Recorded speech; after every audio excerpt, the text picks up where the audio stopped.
Welcome to my preview and predictions for WWE Night of Champions 2013, but before we get started, here are the results to last month's WWE SummerSlam predictions, which seen Dolph Rhodes and Churro Dude 666 share the top spot after both scoring a perfect 8 out of 8 correct results. Moving back to Night of Champions though, and if you want to submit your predictions then I'll put the link in the video description, so best of luck with that. But let's get underway with tonight's card. So first up we'll have the kickoff show, which features a tag team turmoil match to determine the number one contenders for the tag team championships, as the primetime players Tons of Funk, the Usos, 3MB and the Real Americans fight it out.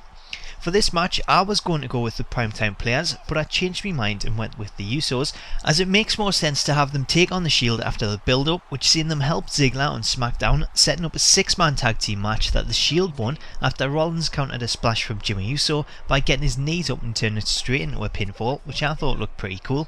Switching to the match which sees the winners taking on the Shield, I think it's about time that we see the Shield start to drop the titles, but at the same time with the angle aligning them with Triple H, I could see them holding on to them. So it's a tough choice, but I'm going to go with the Usos getting the win, although I have a feeling that it may be by DQ, meaning that the Shield will still retain the titles. Moving on to the Divas match, and we'll have 3 of the Total Divas cast, Brie, Bella, Natalya and Naomi competing in a fatal 4-way match for AJ's Divas Championship. Now I kinda missed some of the build to this, but it appears to have started with AJ's pipe bombshell from Raw a couple of weeks ago, which I feel may have been more a case of getting her involved with the Total Divas cast so that she can appear on season 2 rather than setting the stones to revamp the Divas division. Either way though, Total Divas has certainly put a spotlight on the Divas division, and in this match I can see one of the cast members taking the title, but as for who, I think it'll be between Brie, Bella and Natalya, so I'm leaning towards Natalya, so she's going to be my pick for this match. Next up we'll have the United States Championship match that sees Dean Ambrose defend the United States Championship against Dolph Ziggler after Ziggler beat Ambrose on Smackdown, albeit by disqualification. Now before I get into my thoughts on the winner, I have to say that I'm happy Dolph has been dropped into the US title scene, as Ambrose talked about it being the title that everybody runs from in a bid to restore some credibility to the belt, and I think that's exactly what's been done here with Ambrose's lengthy reign and now having a main event level competitor in Ziggler to go up against. As for Ambrose, I can see him retaining, as he seems to be someone that's really getting pushed at the moment as the go-to guy from Triple H as part of what I would say is the new corporation, so I don't see why he would drop the belt now as it would hurt his character. So with this match I'm once again going for Ambrose to pick up the win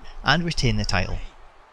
Next we'll have CM Punk taking on Curtis Axel and Paul Heyman in an elimination match, which will start out between Punk and Axel, and then if Punk beats Axel, Paul Heyman will be forced to compete, otherwise he'll be fired. With this match I think it's obvious that Punk will beat Axel, leading to Heyman coming in, but at this point I'm expecting to see some outside interference take place to help Heyman, possibly from a new Paul Heyman guy. As for who that will be, Heyman recently said he was looking for another Heyman guy when he visited NXT, and the latest tapings for NXT have Corey Graves turning heel, so there's a possibility that it could be him, but there's so much talent in NXT that there's a lot of possibilities. Outside of NXT though, Dr. Vries brought up Matt Morgan on Twitter yesterday, which could be another possibility as he's currently a free agent since leaving TNA, plus he's something different to Axel and he could be used as Heyman's backup or bodyguard while Lesnar isn't around, so I think that could be a possibility.